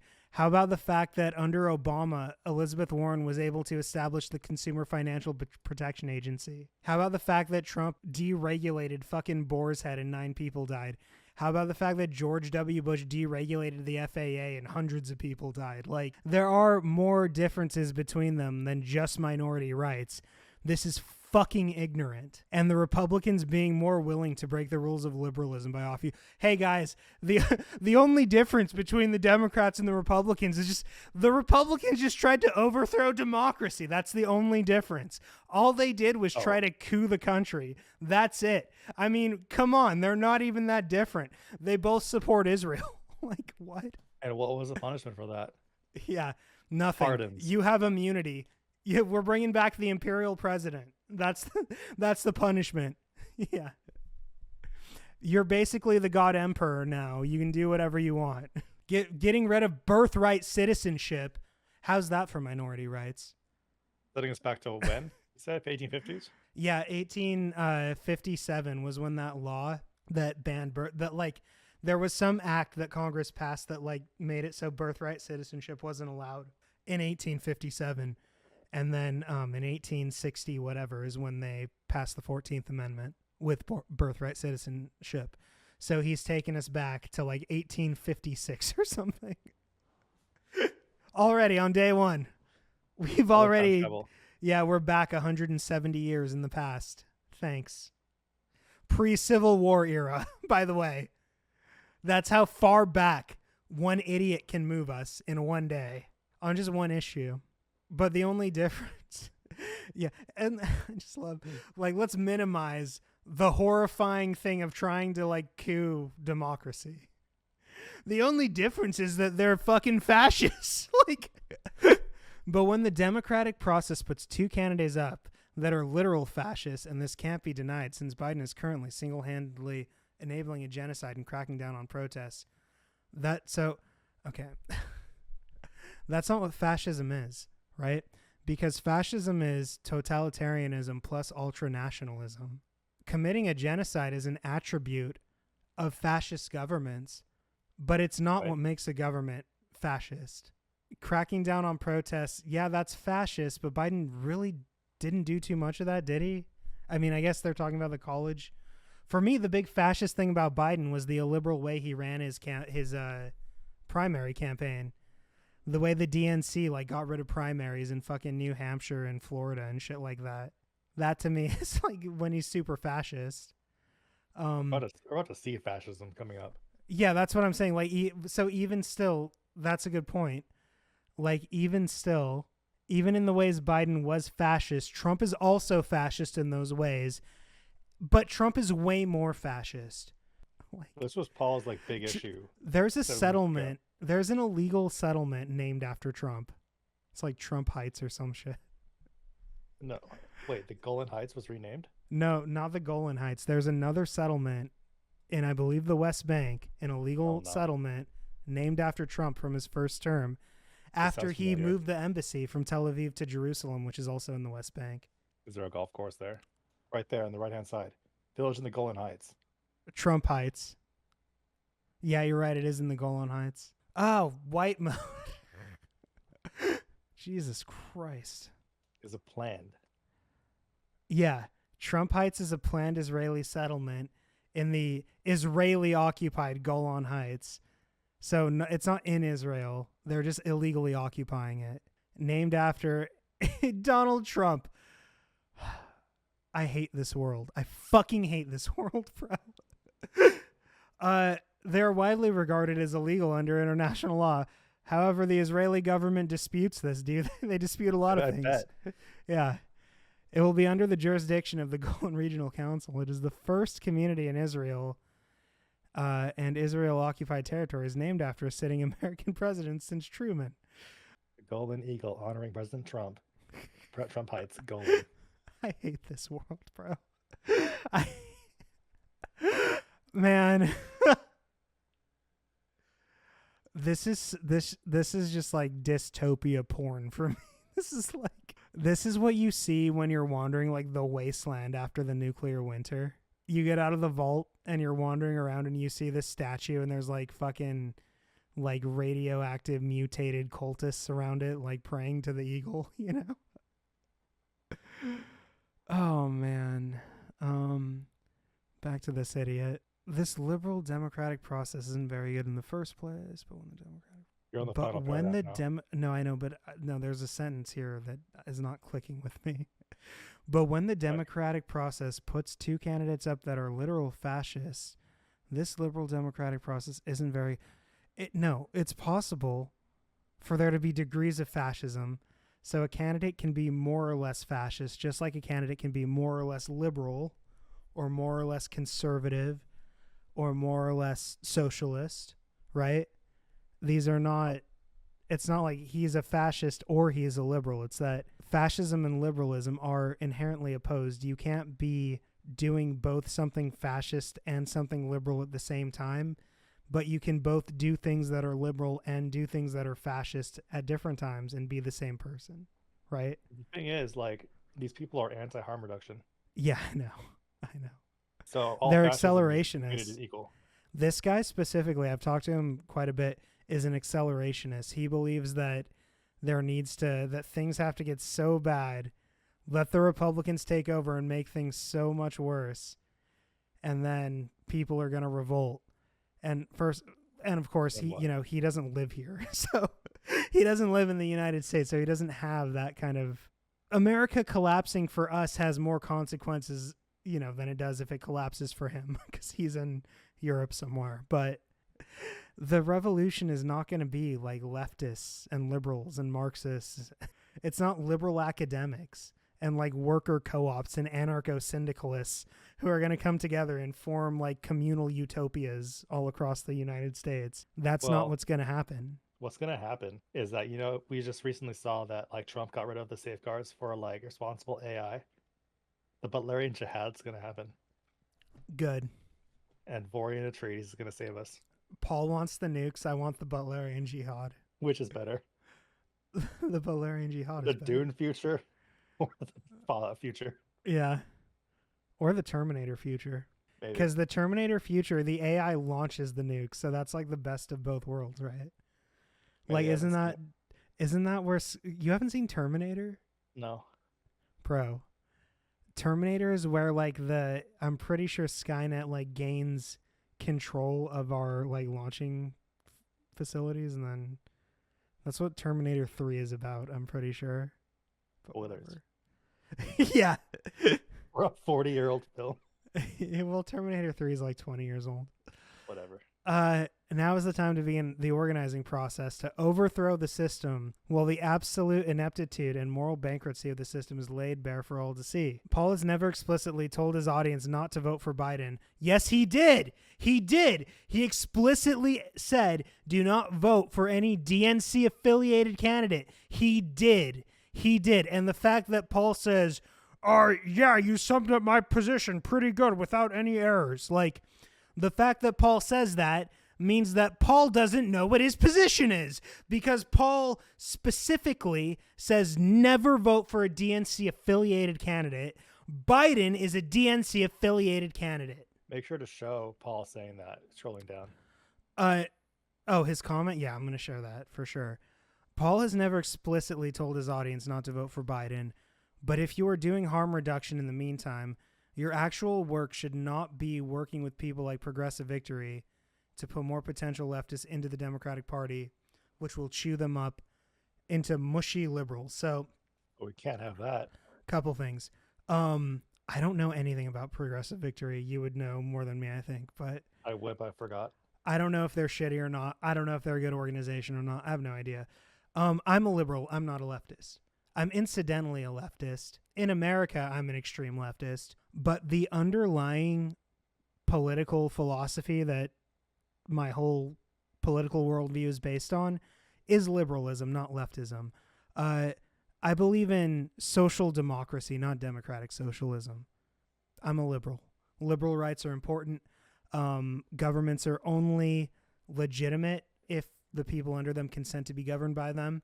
If that's not the case, if they don't represent the will of their people, they are authoritarian and must be subverted or overthrown. That's what I believe. And that comes from a liberal perspective. I'm not a communist. I don't believe that the same flaws that are in our current democratic system, the same flaws that are in pretty much any, like, that make capitalism implausible also make communism implausible.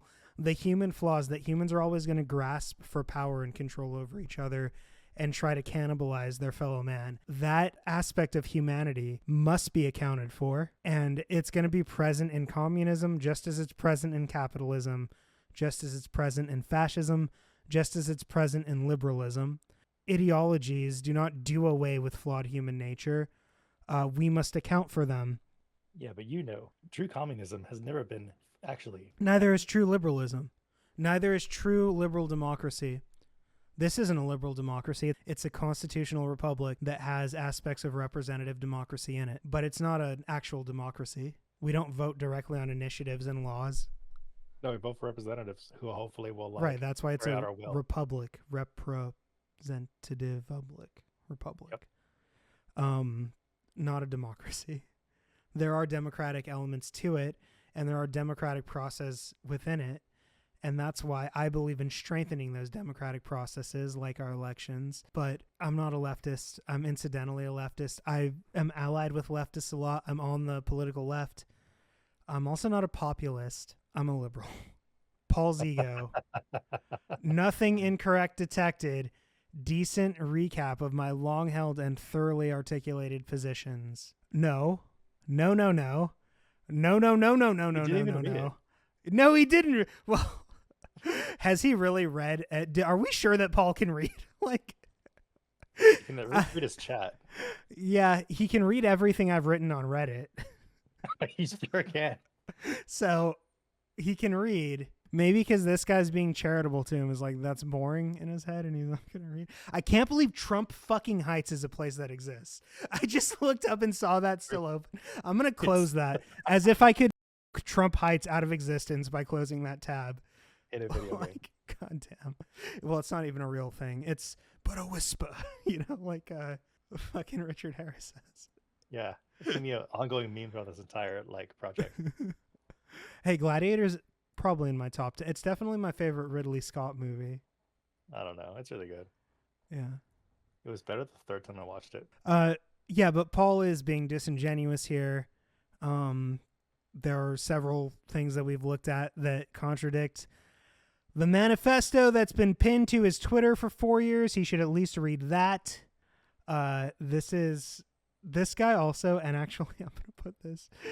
Let me see if I can find this because this same guy, here's another one from this guy, bro. He also did the Anne Frank. Yeah, I've read this one. I mean, this Consider was myself a Paulisher. Yeah. So if Paul sees this and I'm wrong, please correct me. I'm happy for feedback, and I intend this as a kind of half defense of a very difficult to defend position. Bro. This guy is bending over backwards to try his best to defend a position he knows is wrong. Ultimate steel man. As a thought experiment, maybe.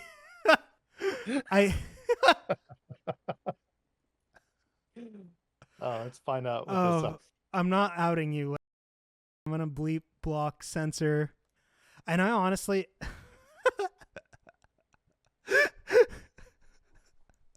I'm all fucking in tear down mode right now, so I'm going to be kind of brutal probably during this. I don't know. I haven't read this in a little while, but... They're sending their best. I enjoy this. Paul's strongest soldier. This guy is a good presence on the OK Buddy sub. I enjoy arguing with him. Definitely I do. I enjoy the thought he puts into a lot of his refutations and a lot of his arguments. I think he's a genuine interlocutor, and I think he has a lot more intellectual consistency than Paul does. He's a guy who has actually read theory, is the impression I get from my discussions with him. This is pathetic, particularly. This is beneath you. This is beneath you, bro. I consider myself a Paulisher. So when Paul said something that I could only defend on the grounds that he probably didn't mean anything malicious by it, I had to come up with some theory on why he said it that also fits with his general politics and personality.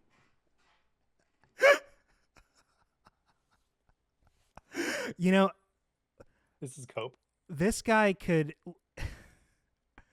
The level of sane washing going on here makes me feel like I'm watching like fucking Tucker Carlson interview Trump or something. This is like the Joe Rogan interviewing Trump is like this dude interviewing Paul. It's like the most like Fucking possibly charitable overextending like throughout all the years I've watched Paul, I've never seen one thing from him to suggest that he doubts the severity of the Holocaust. Until now. I mean, I don't think he's denying the Holocaust. No. I think that he's so stupid that he just heard someone say, he doesn't know that it's Holocaust denial propaganda. And he just thinks like, oh yeah, I also don't think that, Anne Frank can't write that. That makes sense. I've decided I believe it.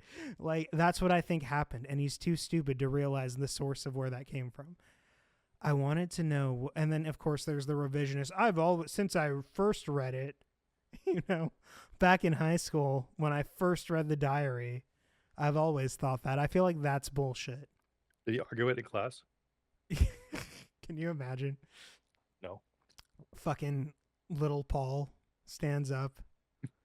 Was that before or after the breast reduction? Wow. Just tits out denying the Holocaust. Wow. Making fun of somebody's. I guess he did fix it, but I hope that hasn't ended up in their life. He didn't. How do you know he fixed it? Why would you say that? Why would I say what? Men can have breasts if they want. It's not like they have to fix it. Opted to get them out because it was gender affirming surgery. I'm just picturing like Paul in high school reading the fucking. He's reading Anne Frank. He gets called on. He does that fat kid thing where like you kind of cover yourself. Well, you probably don't know, but I don't know. When you're a fat kid and you have to stand up, you like cover your belly with your binder or whatever, like you're trying to hide your boner or something, but it's your stomach. Sure. I'm picturing that, but with like his titties. Like he stands up. I don't know about this, guys. Do you really think Anne Frank? I wanted to know what the reason is that Paul might have to come to this conclusion, so I asked him. I didn't really look that long, but I couldn't find that thread. It's probably on the main DFF sub. From my comments back and forth with him and the few others that I've seen him post, he hasn't posted any denial websites or sources for his dismissiveness. Yeah, he hasn't posted any sources because he doesn't have them. Because if he remembered the sources, they would probably be from like fucking stormfront.org or something. His opinions seem to come purely from speculation. There seems to be the one consistent theme. He said it with certainty. It's implausible to me that such a narrative was written entirely by a teenage girl hiding in an attic. He said with a certainty he doesn't believe it. He referred to it as the myth of Anne Frank. He said, point blank, I don't believe that Anne Frank's diary was written by Anne Frank. It doesn't mean there isn't value in the story. I remember it being quite moving the first time I read it, but I always felt that the editorial process was likely heavy-handed because the writing style is so mature and narrative-aware. This bitch doesn't know why she's hiding in an attic? Like, what do you mean narrative-aware? Narrative-aware. Yeah. He also says that this was reinforced for me a couple times in the early 2000s when whole new chapters were discovered, revealing pretty extensive censorship of the original narrative.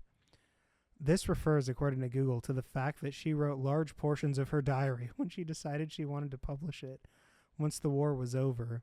Yeah, but that's not what Paul's referring to. Paul's referring to that shit where they added in books back in like the 90s or whatever.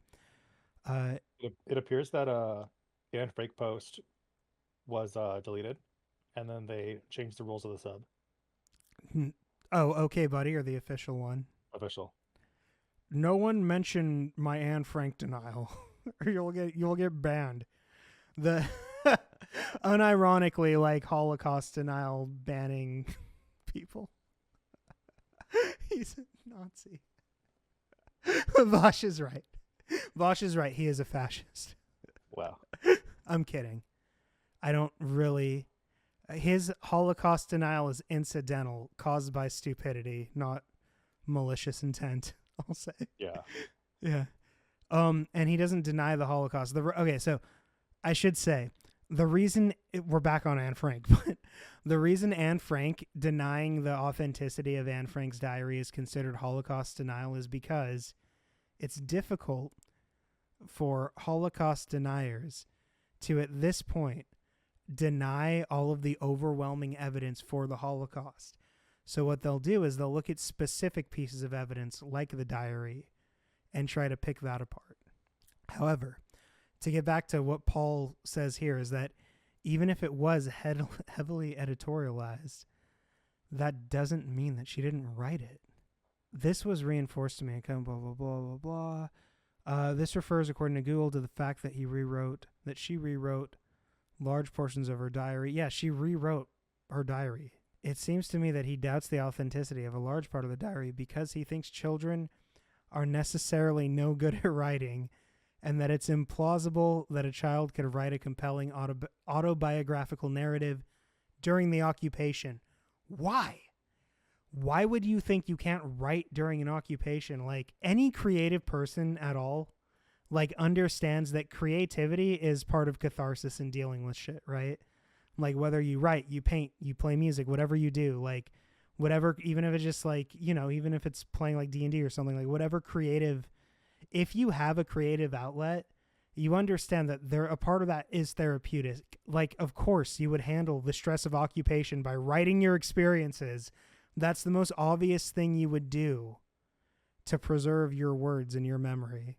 Also, diary writing was pretty a common practice. Right, exactly. Yeah, that's the other thing too. People like, used to write diaries. Everyone used to write diaries. Why would you think, like, how many 13-year-old girls now have like Instagram and TikTok and Facebook and YouTube channels and like, Yeah, that's the new diary. and Tumblrs, right? Like, I don't know about if Tumblr is still a thing. I haven't been on Tumblr in a minute, but No. well, I'm saying like if there's one teenage girl stereotype, it's that they keep fucking diaries, bro. Like, right? Right. Come on. Yeah, but Wasn't Brett Keane like a teenage girl because he sat like he was writing in his diary? That is something that they've said. What the fuck? What the fuck? What a time. This is so stupid, bro. This is so retarded. This is like breaking me at this point. This has broken my brain. It seems, I don't know. It seems to me that he does blah, blah, blah, blah, blah. During the, I infer this. So this is his assumption that he's making about Paul. I infer this from the fact that he quite often emphasizes the word teenaged in his comments. That's just because he needs to say teenaged a certain number of times a day to keep. Oh, wait, we forgot. Actually, I'm going to have to edit this whole thing out. Shit. I thought that actually was the line in the post. No. Do it off script. I did. I'm so seditious right now. Like, I'm in a seditious energy. What can I say? I don't agree with this opinion, but to me, it seems less like malicious anti-Semitism and more like crotchety old man yells at kids on his lawn. It's the soft anti-Semitism of being a retard, actually, is what it is. Was Paul a crotchety old man yelling at kids on his lawn when he was reading the book in high school? I don't know. Paul finally said that Paul was like Anne Frank aged when he read it, right? Like a couple years older when he read it in high school. This is so stupid. Whatever. Paul finally said that, is it possible that the diary is mostly her words and her structure? Sure. What? So he doesn't outright deny its validity. Yes, he does. It just seems that it's hard for him to believe kids can be good at writing during difficult times. Paul said, is it possible the diary is mostly her words and her structure? Sure. So she wrote it, right? But that's not what he said. He didn't say that. He said, I don't think Anne Frank wrote the diary of Anne Frank. That's what he said. What about? It was war propaganda, is what he said. So this, if he did say, well, who knows? Maybe it was mostly her. That would be was Anne Frank writing war propaganda? Like, is it even war propaganda? Like, if if the Nazis are trying to kill me and I say fuck the Nazis, is that propaganda, or is that just like, hey, these guys are assholes, they're trying to kill me? I don't know. He doesn't believe children can write during difficult times for some reason. This seems to be in line with his general attitude towards children, where in the past he said he doesn't like them in adult spaces.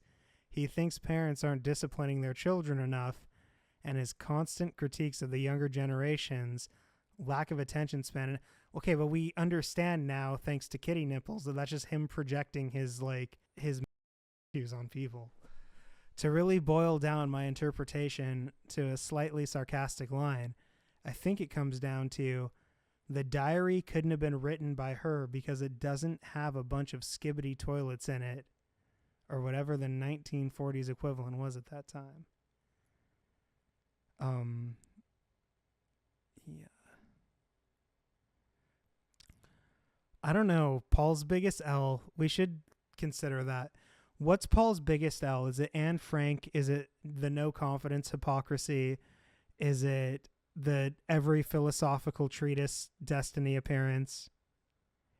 Is it the shameful? The most lasting damage would be no confidence. Yeah. The funniest one would probably be I've read every philosophical treatise. Yeah. The saddest would be this Anne Frank stuff. This is the most doom pill. Is this why you canceled your Patreon membership? It was the night I canceled it. Yeah. Damn. I was gonna cancel it eventually because it became a chore to watch them because the quality, in my opinion, wasn't there. Yeah. The Paul being antagonistic to TJ and TJ not standing up for himself. This is what I saw in the video. Plus TJ punching the cameras, faking DCs, being late all the time. I understand this is probably a character he plays, but it got really old really fast, like 10 years ago. And yeah, I just unsubbed in protest after leaving a comment, I believe, about this and about nonsense. Interesting. I forget though. I went to the subreddit afterwards. I just unsubbed from their Patreon. And it was because of TJ, not Paul. You mean the Chaos Mage? Yeah. Fray? Oh yeah. Into the fray. You know, I also plan on making a video on TJ. It's going to be a much more involved video essay that actually goes into his video, dissects what he says, goes through his terrible epistemology and failures in logic, and actually explains magic and chaos magic and all that interesting stuff. It's a more in-depth project, but that's going to come at some point, probably in a few weeks. Before or after his book? When's his book coming out? Never. When Winds of Winter comes out. Oh, before Elder Scrolls 6. This is actually getting done. But with that, we should probably end it here tonight. All right, cool. Later. So I just finished editing the video for the most part. It's been a week since Trump has taken office. It's been like 4 or 5 days since we recorded most of that. And, you know, the news is already filled with stories of like ICE rounding people up to deport them. It's completely dystopian at this point. And that's just, there's so many tangible things that wouldn't be happening if Kamala had been elected, right? Even if nothing had changed from Biden, we still wouldn't be dealing with what we're dealing with now, which is just so heartbreaking every day to wake up and see the new terrible way that Trump is waging a war on you and your representation and just human decency in this country. You know, that the media has just fallen completely in line behind him, that politicians have just ran through all of his nominees, including Pete Hegseth as Secretary of Defense without any resistance. You know, it's everything we didn't want to happen. They're doing Project 2025. Fuck Paul and DFF specifically for trying to downplay the severity of Project 2025 and pretending like it was some liberal boogeyman or that it wasn't going to happen. It's happening. You know, Trump is already making people swear loyalty tests. They're already trying to reclassify the heads of the bureaus. So it's already moving forward. The worst of what we were expecting from him is already happening. Just within the first week, this is what we're seeing. So I guess just one more fuck you to Paul. In conclusion, what good did you do by abstaining? How did you move us closer to having a robust labor movement, to having universal health care coverage?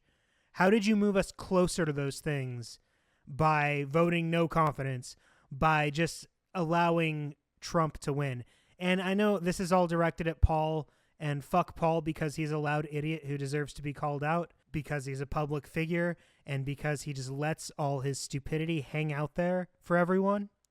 So fuck Paul for that. But of course, Paul isn't the reason Trump happened. The reason we're stuck with Trump is because 10 million people who voted in 2020 for Biden didn't show up for Kamala this time around.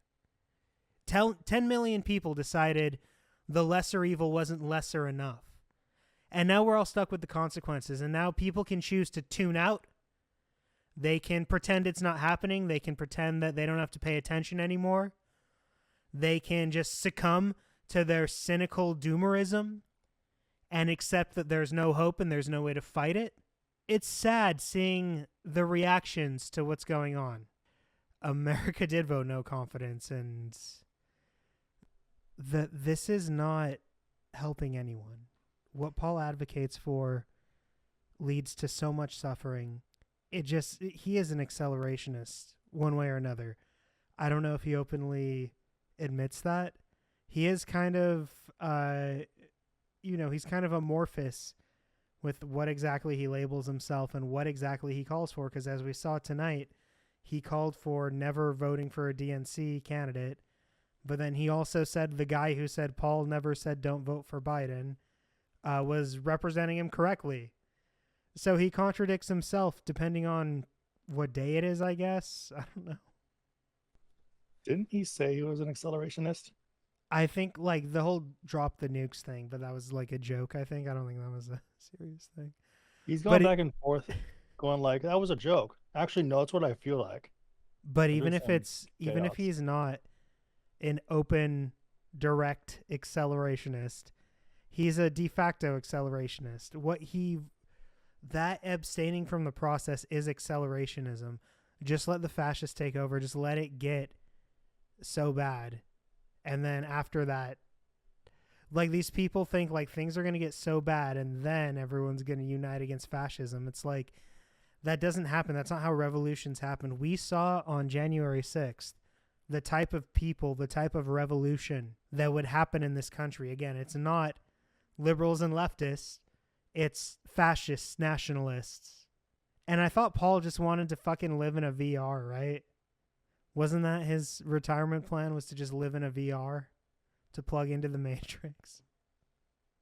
That's his like fantasy. Uh-huh. Well, hey, we're way closer to that now. You can plug into your VR and live in your fucking bubble while the world burns around you. And hopefully you die from something else before it affects your life in a horrible negative way. Right? Is that the goal? Like, hopefully, it takes 20 years for the societal collapse to really inconvenience me and I'll be dead by then. Whatever. It's so dystopian and selfish, solipsistic.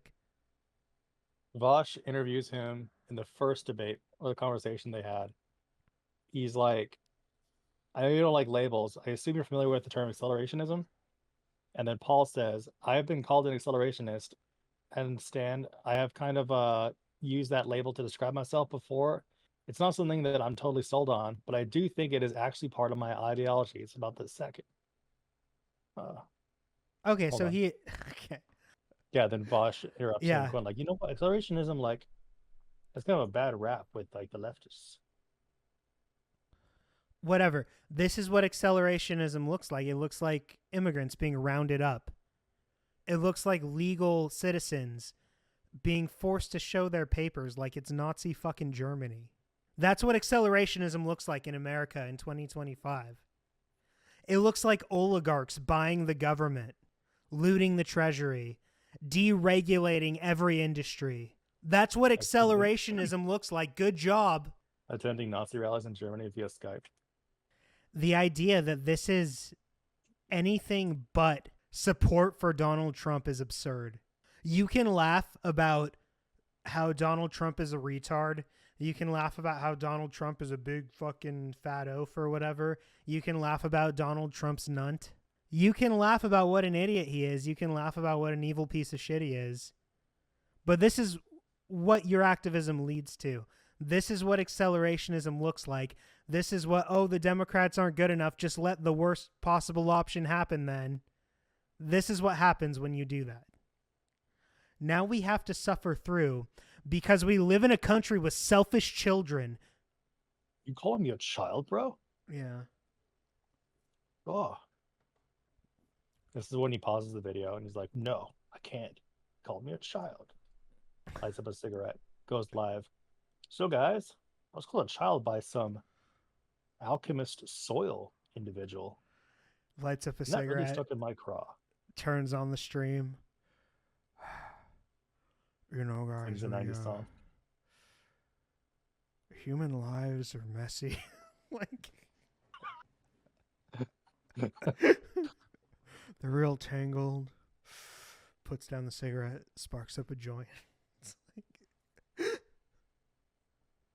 wish I had my fumes still.